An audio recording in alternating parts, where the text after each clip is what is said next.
Let's move on to this. The Judicial Services Commission is continuing to hold interviews for senior members of the judiciary in Sandton today. 24 vacancies need to be filled in superior courts, detailing experiences of being a black judicial officer during the height of the most brutal years of the apartheid regime, as well as participating in transforming the racial profile of the judiciary.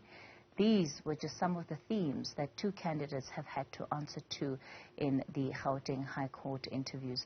Let's take you live then to those interviews. Tonight, Tumaole Mohlaoli is tracking them.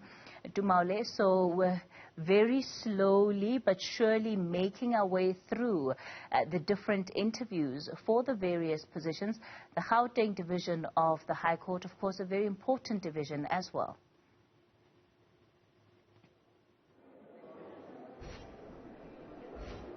Very important division, Kathy, and these interviews are going more into delving about the experience and the outlook and understanding of legal process as well as interpretation of the candidates. Now, when we talk about the candidates that came in just in the last 2 hours, I would say there would be, of course, Mr. M.S. Makamu and, of course, Mr. C.K. Machite.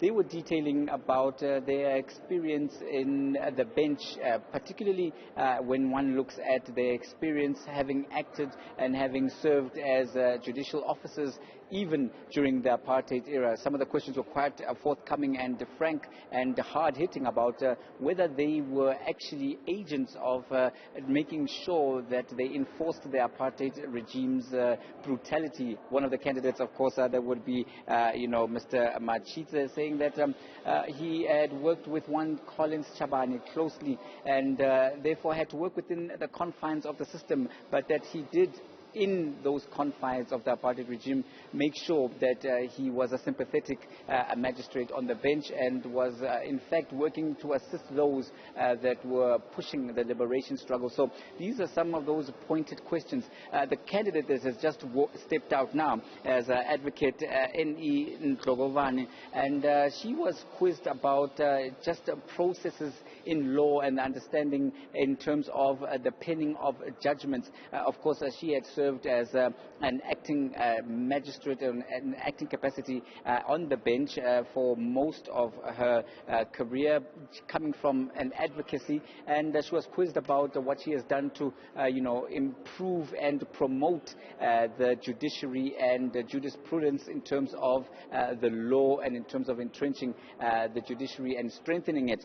But to get more analysis on these candidates and just about more the scope and the philosophy and line of questioning during this particular session, I'm joined again by Mr. Benedict Piri, a legal practitioner.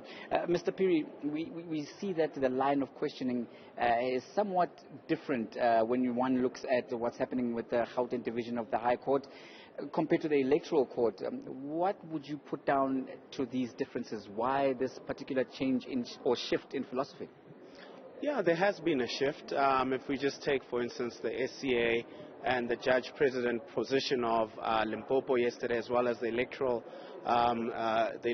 court, the shift is necessitated by the different skill that is required. So in the Gauteng division, as a litigant, you're likely to come across a single judge and not a bench of judges like in the SCA. So what you've seen from the Commission today has been more pointed questions around what we would consider general legal concepts. A few of the candidates being asked about separation of powers, being asked about the differences between certain legal terms and certain legal concepts, to absolutely just grasp whether they actually get the areas in law that they likely to come across in variety. It is a busy division, and ensure that the level of skill is at the requisite level for a judge to be able to dispense justice sitting alone, unlike, for instance, in the SCA. And in terms of these particular differences, would you say that overall the commissioners themselves are on point in terms of the line of questioning, that they are getting the right kind of feel from the candidates? What would they be looking at in terms of more character and more personality? I think there are some questions around personability and leadership within and outside the judiciary, which does play a role because as a judge, you are an important member of society. And, that is the interaction of society with the law for many people. I think what has been really important, though, to pick up from the Commission is the level of experience and in-depth work within the legal profession, or rather most of them are coming from the bar, the advocates profession, and to see, have you actually developed the skill of lawyering at such a level and at a level that we can put you on the bench because you can actually understand the level of lawyering that goes through the Gauteng division, and I think that is being tested and grilled quite extensively here today.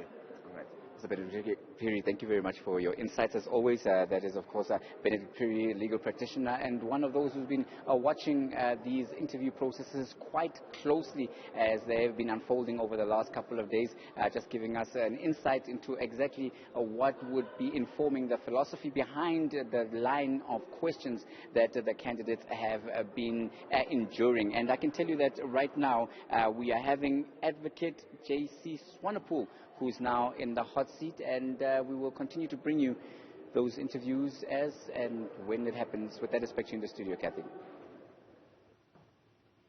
All right, as you heard there, plenty more from Tumaole still coming up later on.